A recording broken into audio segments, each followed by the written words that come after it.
the warehouse lighting upgrade project, the following materials are estimated. Firstly, 4 8-foot, 2 light fluorescent fixtures with covers. Secondly, 2 3-way switch boxes. Thirdly, 2 3-way switches. Fourthly, 150 feet of ENT conduit. Fifthly, 12 ENT straps. Sixthly, 100 feet of 12/2 wire.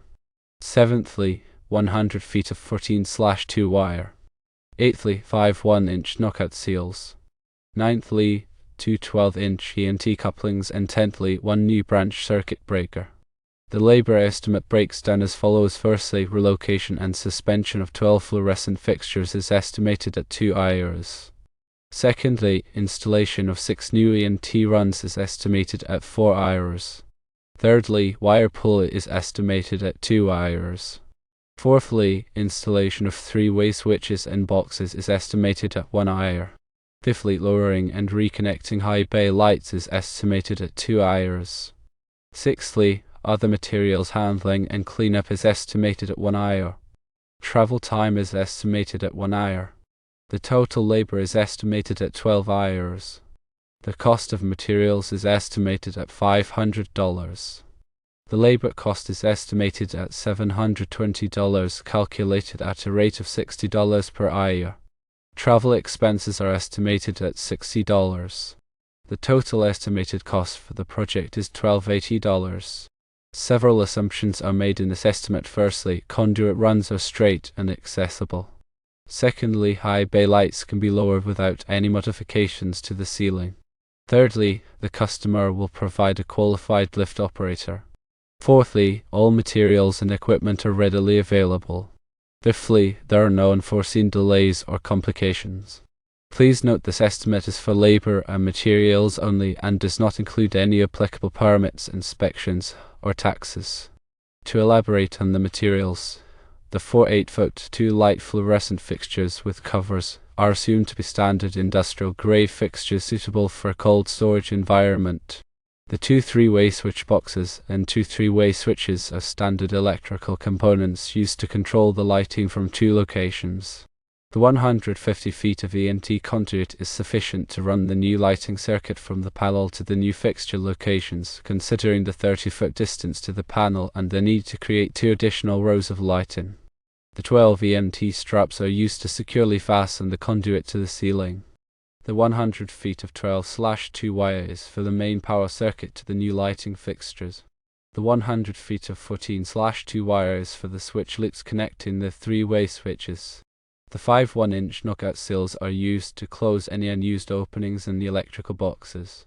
The 2 12-inch ENT couplings are used to join sections of conduit if needed. The new branch circuit breaker is sized appropriately for the new lighting load and installed in the electrical panel.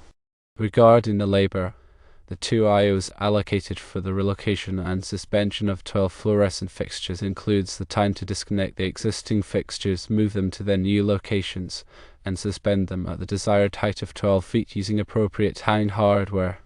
The €4 allocated for the installation of 6 new EMT runs includes the time to measure, cut, bend, and install the conduit runs from the electrical panel to the new fixture locations.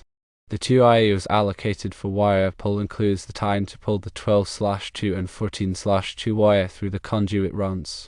The €1 allocated for the installation of 3-way switches and boxes includes the time to install the switch boxes and wire the 3-way switches. The €2 allocated for lowering and reconnecting high bay lights includes the time to lower the existing high bay lights to the new height and reconnect them to the existing wiring. The €1 allocated for other materials handling and cleanup includes the time to unload materials, organize the work area, and clean up after the project is completed. The travel time of €1 is for round-trip travel to the warehouse location. The rate of $60 per hour for labor is a typical rate for electrical work in the Central Jersey area. The total estimated cost of $1,280 is a reasonable estimate for this type of project, considering the materials, labor, and travel involved. The assumptions made in this estimate are important to consider. If any of these assumptions are not met, the actual cost of the project may be higher. For example, if the conduit runs are not straight and accessible, it may take longer to install them. If the high bay lights cannot be lowered without any modifications to the ceiling, additional labor and materials may be required. If the customer does not provide a qualified lift operator, additional costs may be incurred for lift rental. If all materials and equipment are not readily available, delays may occur, increasing the labor cost. If there are any unforeseen delays or complications, the total cost of the project may be higher. It is important to note this estimate is for labor and materials only and does not include any applicable permits, inspections, or taxes. The customer is responsible for obtaining any necessary permits and inspections. The customer is also responsible for paying any applicable taxes. Before starting the project, it is important to review this estimate with the customer and address any questions or concerns. Once the estimate is approved, a contract should be signed outlining the scope of work, payment terms, and other important details. During the project, it is important to communicate regularly with the customer and keep them informed of the progress. Any changes to the scope of work or unforeseen issues should be discussed with the customer and documented in writing. Upon completion of the project, a final inspection should be conducted to ensure that all work has been performed to the customer's satisfaction. A final invoice should be submitted to the customer for payment. In summary, this warehouse lighting upgrade project involves relocating and suspending existing fluorescent fixtures, adding new rows of lighting, and lowering existing high bay lights. The estimated cost for the project is $1,280, which includes materials, labor, and travel expenses. Several assumptions are made in this estimate, and it is important to review these with the customer before starting the project. Also, consider the type of wire when selecting. For example, THHN wire is a type of single-conductor electrical wire commonly used in conduit and cable trays for services, feeders, and branch circuits in commercial or industrial applications as specified in the National Electrical Code. The insulation is typically made of polyvinyl chloride, also known as PVC, with a nylon jacket. THHN stands for thermoplastic high heat resistant nylon coated. THHN wire is rated for 600 volts and is suitable for use in dry or damp locations at temperatures up to 90 degrees Celsius, which is 194 degrees Fahrenheit. It can also be used in wet locations, but the temperature rating is reduced to 75 degrees Celsius or 167 degrees Fahrenheit.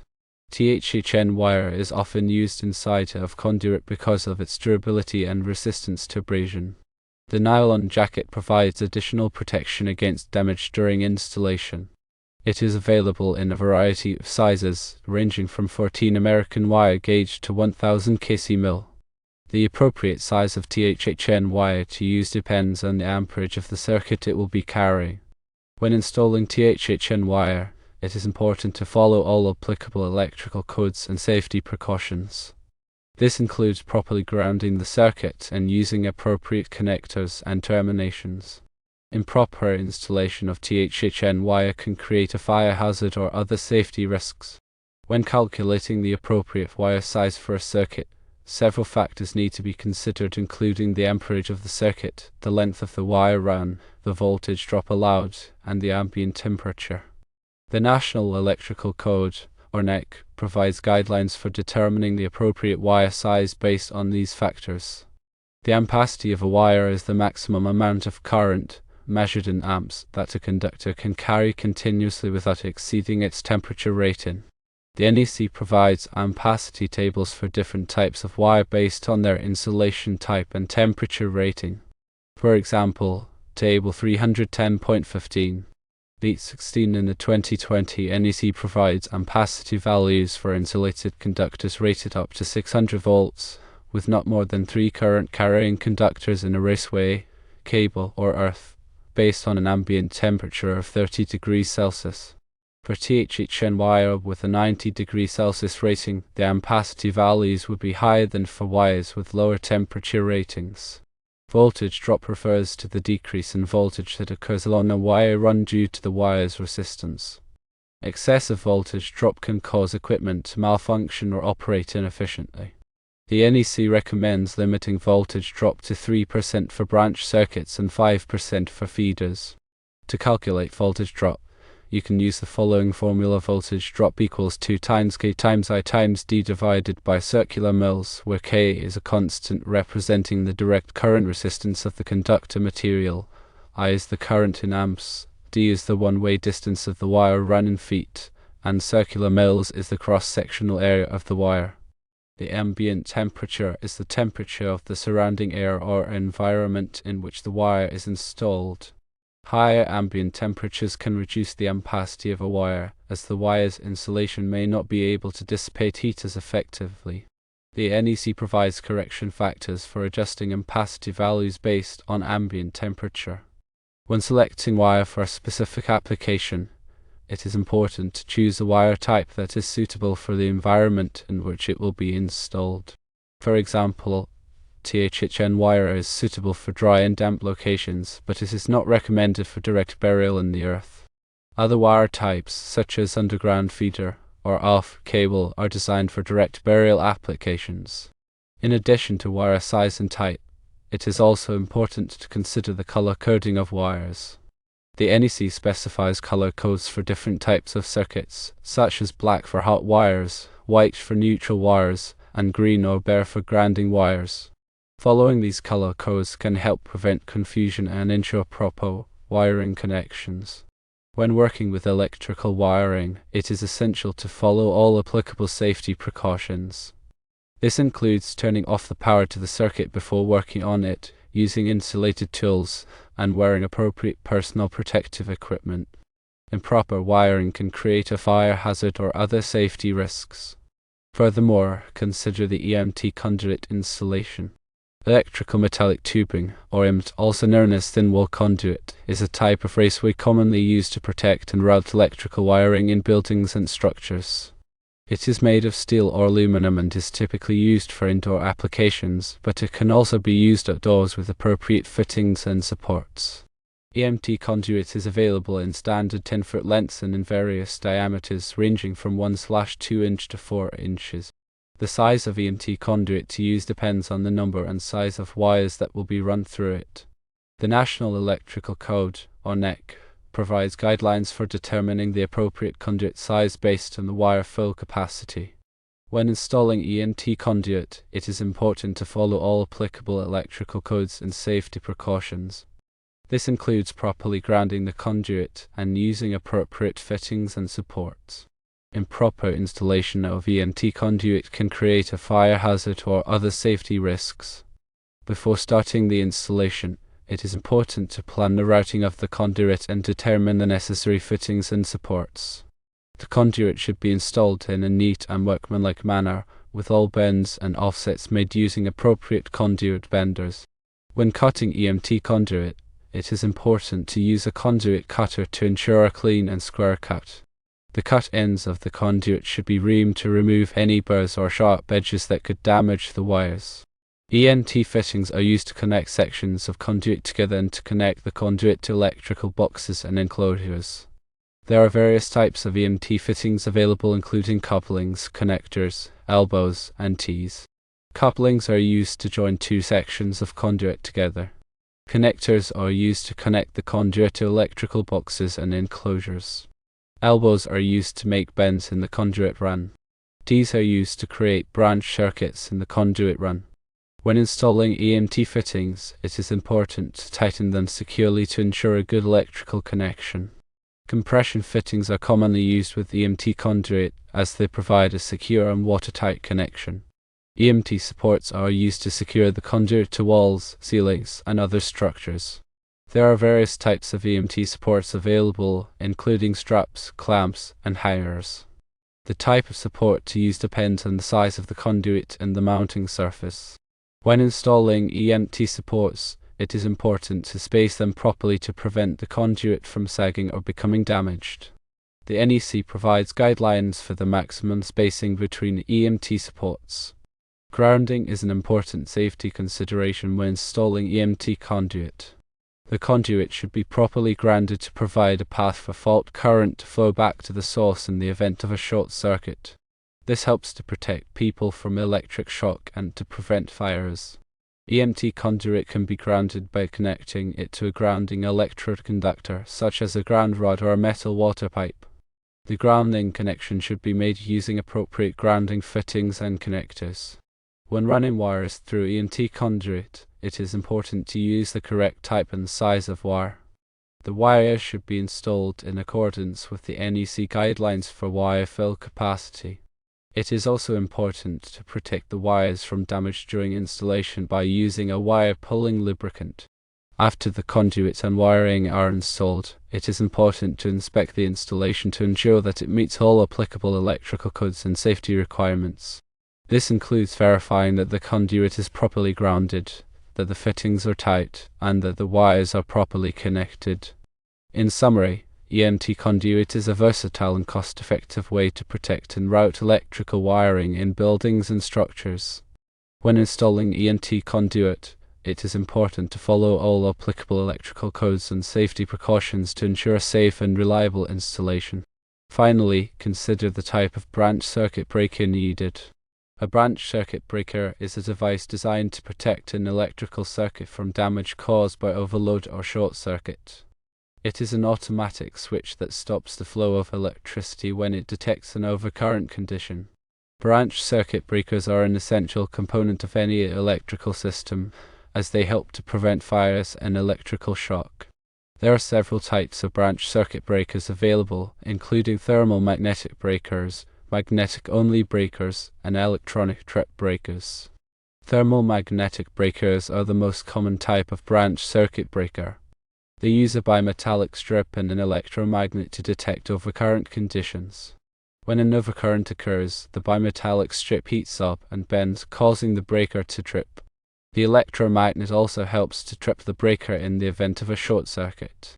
Magnetic-only breakers use only an electromagnet to detect overcurrent conditions. They are typically used in applications where a fast response time is required, such as in motor circuits. Electronic trip breakers use electronic sensors to detect overcurrent conditions. They offer more precise and adjustable trip settings than thermal magnetic or magnetic-only breakers. The size of a branch circuit breaker is determined by the amperage rating of the circuit it is protecting. The amperage rating is the maximum amount of current that the circuit can safely carry. The branch circuit breaker should be sized to protect the circuit from overcurrent conditions, but it should not be so large that it allows the circuit to be overloaded. The National Electrical Code, or NEC, provides guidelines for determining the appropriate size of a branch circuit breaker based on the type of circuit and the load it is serving. When selecting a branch circuit breaker, it is important to consider the interrupting rating. The interrupting rating is the maximum amount of fault current that the breaker can safely interrupt. The interrupting rating should be high enough to handle the maximum fault current that could occur on the circuit. Branch circuit breakers are typically installed in electrical panels. The electrical panel is a metal enclosure that houses the branch circuit breakers and other electrical components. The electrical panel should be properly grounded to provide a path for fault current to flow back to the source in the event of a short circuit. When installing a branch circuit breaker, it is important to follow all applicable electrical codes and safety precautions. This includes turning off the power to the circuit before working on it, using insulated tools, and wearing appropriate personal protective equipment. Improper installation of a branch circuit breaker can create a fire hazard or other safety risks. Branch circuit breakers should be tested periodically to ensure that they are functioning properly.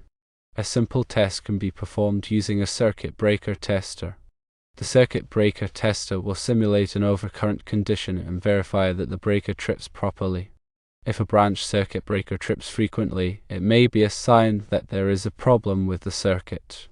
The circuit should be inspected by a qualified electrician to determine the cause of the problem. In summary, branch circuit breakers are an essential component of any electrical system. They protect electrical circuits from damage caused by overload or short circuit. When selecting and installing a branch circuit breaker, it is important to follow all applicable electrical codes and safety precautions to ensure a safe and reliable electrical system.